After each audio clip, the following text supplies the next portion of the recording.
My first Sunday Mass with family.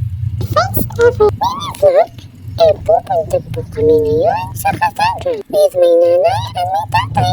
And syempre, hinatid kami ni Tito gamit ang aming super tricycle. So ayun na nga po at nag-boom-boom na kami pagpunta ng simbahan habang ako ay nagpapagdo gamit ang purpose medical. Kalap-kalap. Moving on at nandito na nga kami sa Kalibo. Pero hindi ko alam kung saang street ito. Mana na nga sa dito kung saan trip naman. Ang importante, makaawit kami sa aming pupuntahan. Alam niyo ba kung saan? Syempre, papunta kami sa simbahan.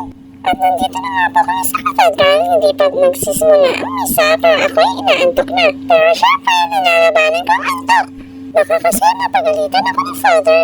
So ayun na nga po at ako ay tumungga.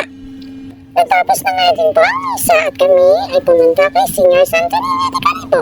Tapos kami ay nagpaapak, nagpangapak, nagpangusak kasama si tatay. At si nanay, gusto kong tinapay.